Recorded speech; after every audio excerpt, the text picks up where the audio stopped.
Hi, this is Matt with AppliancePartsPros.com. In this video, we're going to show you how to troubleshoot the top 5 reasons why your freezer is too cold.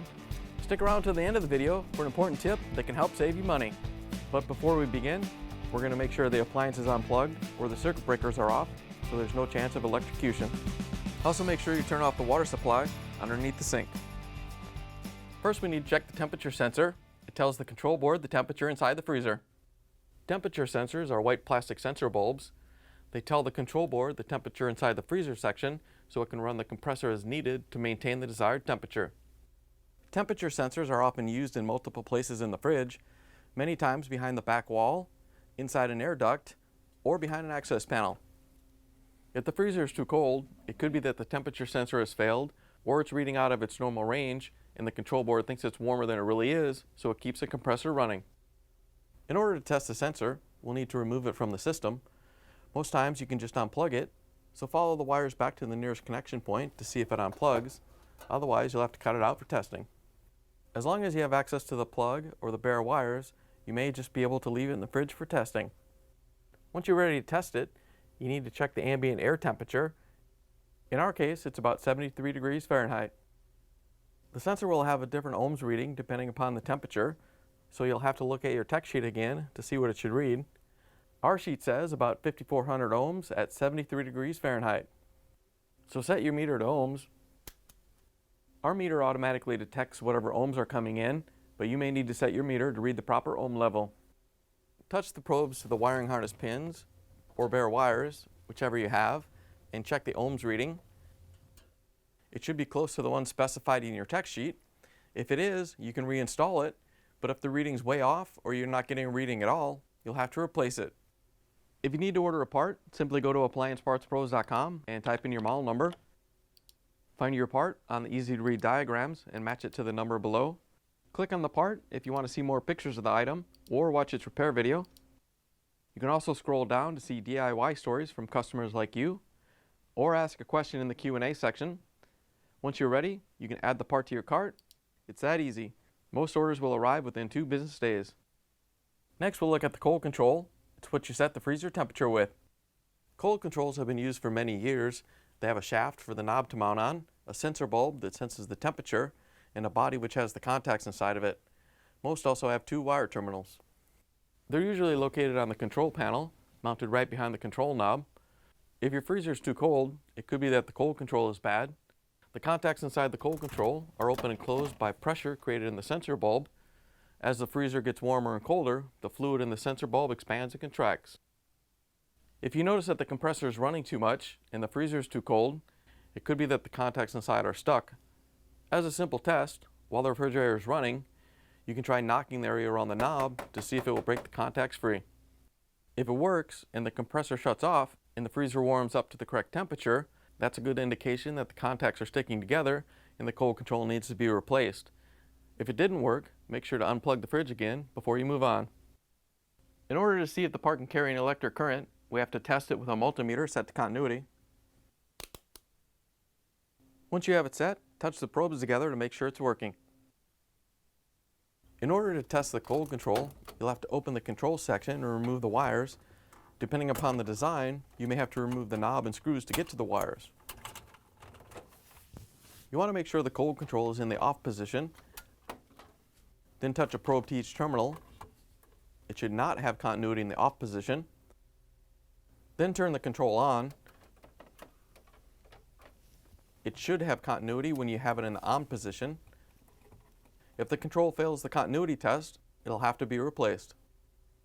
The last part of the control to check is the sensor bulb. Over time, they can rub against something or just fail and start leaking. If you see any damage or indications of oily residue along the bulb or where it mounts to the body of the control, then it'll have to be replaced. Now we can check the main control board. It sends power to the compressor. The main control board collects all the data from all the sensors and switches of the refrigerator and controls the various functions, including the compressor. They're usually mounted behind the control section in the refrigerator, the dispenser control, or on the back wall of the unit behind an access panel. If the freezer is too cold, it could be that a relay has failed and the compressor isn't shutting off, or it's not reading the temperature sensors. Due to all the different designs out there, we can't show you how to test them all here. You'll have to get the tech sheet for your model and run the diagnostics. In this example, you'd have to use the compressor condenser fan test. Your sheet may call it something else, but if the board fails the test, it'll have to be replaced. As always guys, hit those like and subscribe buttons now to help support us making more of these videos. Next thing to look at is the air damper. It controls how much cold air gets circulated in the refrigerator. There have been many different designs of air dampers used over the years, but they all do the same thing. They have a small motor and a door that opens and closes to control how much cold air is let in from the freezer. Air dampers are usually located in a divider wall between the freezer and fresh food sections. If the freezer is too cold, it could be that the damper has failed in the closed position. Usually this means the motor or gear has failed, or the door linkage is broken, and the door isn't moving even if the motor is working. If you think air circulation is the problem, you should first check to make sure that the damper didn't get ice built up on it. Also, if you have them, check the lower vents to be sure they're not blocked or iced up. Once you have access to the damper, you'll have to inspect the air damper door for any damage. If it's damaged, you'll have to replace the whole assembly.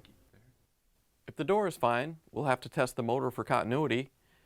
Most air dampers have a wiring harness that you'll have to unplug.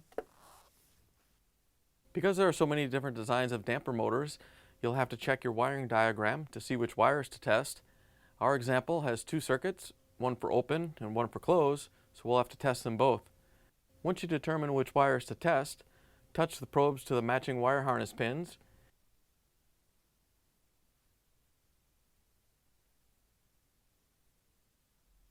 It should have continuity, otherwise you'll have to change it out.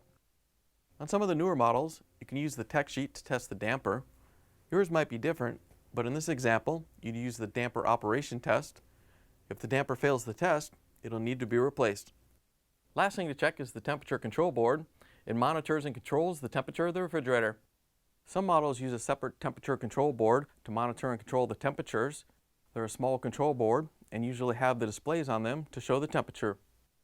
If your model has one, it'll be on the dispenser or inside the refrigerator at the top behind the control panel, usually where the temperature display and controls are.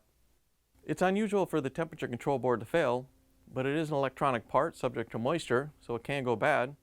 The touch control could be going bad, or corrosion could cause an incorrect sensor reading. So if your freezer is too cold and you've checked everything else, make sure you test the board. Unfortunately, there are so many designs out there that we can't show you all the tests, so you'll have to use your tech sheet and run the test for your board.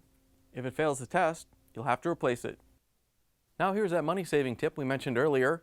If your freezer compartment isn't getting as cold as they used to, and your ice cream's getting soft, it could be that your condenser coils are dirty.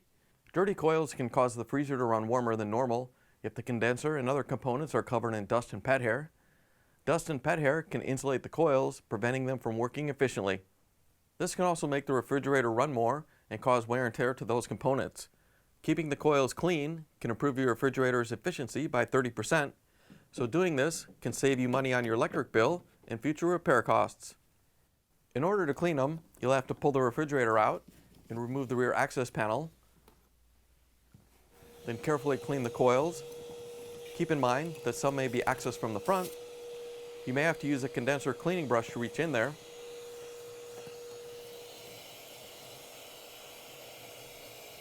Also, while you're back there, clean the compressor, condenser motor and fan blade, and wipe down everything else. Be sure you're careful not to damage anything, and make sure you do this at least once a year. Once you take care of the problem, you can plug the appliance in, turn the water back on, and take it for a spin. Thanks for joining us for another troubleshooting video brought to you by AppliancePartsPros.com. Remember to hit the like and subscribe buttons now, and if you have any questions or want to share how your repair went, leave a comment down below.